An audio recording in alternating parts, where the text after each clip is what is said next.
2006 চনৰ আগত স্থাপন হোৱা স্কুলসমূহৰ প্ৰাৰ্থী খবৰ নাই মুখ্যমন্ত্ৰী আৰু শিক্ষামন্ত্ৰীয়ে শুনক এবাৰ। কাৰণ ৰাষ্ট্ৰ প্ৰথম ব্যক্তি পিছত। আজিলৈ ইমানেই কম। এডভান্টেজ অসমৰ পিছত মই দেখি আছোঁ মোক বহুতবোৰ প্ৰশ্নও সুধি আছে। কিছুমান প্ৰশ্ন মই চাই ল'ম আৰু গোটেইকেইটা প্ৰশ্নৰ উত্তৰ মই এডভান্টেজ অসমৰ পিছত আপোনালোকক দিম। বিশেষকৈ ADRE ৰিজাল্ট কোন তাৰিখে দিব, অসম পুলিচৰ ৰিজাল্ট কোন তাৰিখে দিব, প্ৰাদেশিকৰণৰ কাম কোন তাৰিখে আৰম্ভ হ'ব, এই গোটেইবোৰ ৰিজাল্ট এই গোটেইবোৰ খবৰ গোটেইবোৰ প্ৰশ্নৰ উত্তৰ এডভান্টেজ অসমৰ পিছত দিম। কাৰণ এডভান্টেজ অসম আৰু এই বছৰৰ বিত্তমন্ত্ৰী অজন্তা নেওগ ডাঙৰীয়ানীয়ে যি বাজেট আগবঢ়াব তাৰ বহু প্ৰশ্নৰ উত্তৰ আমি বাজেট আৰু মোৰ পৰৱৰ্তী ব্ৰডকাষ্টৰ জৰিয়তে আপোনালোকে লাভ কৰিব পাৰিব। কোনোবাই মোক কৈ আছে যে বিহালীৰ আই মাতৃসকলক আপুনি কৈ প্ৰভিঞ্চিয়েলাইজেশ্যন যিখন এক্ট আছে 2017 সেই অনুসৰি আকৌ প্ৰভিঞ্চিয়েলাইজেশ্যনৰ কাৰণে কেবিনেট ছাব কমিটি এখন বনাই দিয়া হৈছে। মুখ্যমন্ত্ৰী ডাঙৰীয়া এখন কেবিনেট ছাব কমিটি বনাই দিছে। মোৰ প্ৰশ্নটো হ'ল যে 2006 চনৰ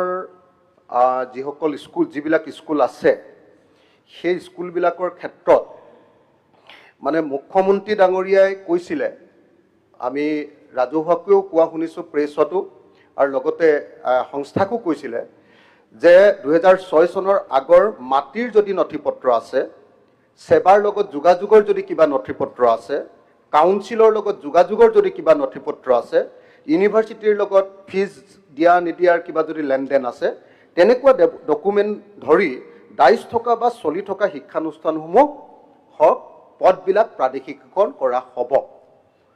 কিন্তু কেবিনেট ছাব কমিটিয়ে এতিয়ালৈকে সেই বিদ্যালয়বিলাকৰ যিটো ইউনিয়ন আছে শিক্ষকবিলাকৰ, তেওঁলোকক মাতি লৈ কথাটো আলোচনা কৰা নাই। গতিকে ইউনিয়নবিলাকৰ মাজত সাংঘাতিক ধৰণৰ এতিয়াও আন্দোলন চলি আছে বা তেওঁলোকে প্ৰতিবাদ সাব্যস্ত কৰি আছে বিভিন্ন সময়ত। গতিকে মুখ্যমন্ত্ৰীৰ কথা অনুসৰি এই ধৰণে 2006 চনৰ আগৰ যিবিলাক মাটিৰ ডকুমেণ্টকে ধৰি এই ডকুমেণ্টবিলাকক লৈ প্ৰাদেশিকৰণৰ ব্যৱস্থা কৰা হ'বনে? এক নম্বৰ। নিযুক্তিৰ ক্ষেত্ৰত একেলগতে আছে। নিযুক্তিৰ ক্ষেত্ৰত আগতে 10 বছৰ আছিলে, এতিয়া 6 বছৰ এক্সপিৰিয়েঞ্চৰ ব্যৱস্থাটো ল'বৰ কাৰণে ইউনিয়নবিলাকে সদায় কৈ আছিলে, সেইটো মানি ল'বনে? আৰু 2011, 2013, 2001, 2013 আৰু 2021 প্ৰাদেশিকৰণৰ সময়ত থাকি যোৱা যিবিলাক পোষ্ট আছিলে সেই পোষ্টবিলাকক লোৱা হ'বনে নহ'ব, সেই কথাকেইটা মই আমাৰ মন্ত্ৰীমণ্ডলৰ পৰা জানিব খোজো। আৰু লগতে শিক্ষকসকলক মাতি এটা আলোচনা বহুৱাবনে নাই সেইটো এটা মই জানিব খোজো। অধ্যক্ষ মহোদয়, প্ৰশ্নটো গোৱালপাৰাৰ সম্পৰ্কীয় আছিল, Jaleswar Sonari college, west Goalpara college সম্পৰ্কীয় আছিল। মই ইতিমধ্যে উল্লেখ কৰিছোঁ যে এখন কেবিনেট ছাব কমিটি হৈছে। গতিকে সেই কেবিনেট ছাব কমিটিৰ লগত মই এজন মেম্বাৰ। ইতিমধ্যে মই সকলোবিলাক শিক্ষক সংগঠনৰ লগত আলোচনা অনুষ্ঠিত কৰিছোঁ। মোৰ আলোচনাৰ প্ৰাপ্তিখিনি মই কেবিনেট ছাব কমিটিত দিম। কেবিনেট ছাব কমিটিয়ে যি সিদ্ধান্ত লয় সেইমতে আমি আগুৱাই যাম। গতিকে নিৰ্দিষ্টভাৱে মই কোনো এটা কথা ক'ব নোৱাৰোঁ। দ্বিতীয় কথাটো হ'ল যে এখন আইন আছে, আইনখন বিধানসভাই প্ৰথম পাছ কৰে। ইয়াৰ পাছত সেই আইনৰ আওতাৰ ভিতৰত কোন বিদ্যালয় কোন মহাবিদ্যালয় তাত অন্তৰ্ভুক্ত হয় নহয় সেইটো তাৰ পিছত আহে। গতিকে এতিয়াও কেবিনেট ছাব কমিটিয়ে প্ৰথম পলিচি সিদ্ধান্তটো ল'ব। পলিচি সিদ্ধান্তটো লোৱাৰ পাছতহে ইণ্ডিভিজুৱেল বিদ্যালয় মহাবিদ্যালয় এখন তেওঁলোক আওতাৰ ভিতৰলৈ আহিব নে বাহিৰলৈ আহিব সেই কথাটো আহিব।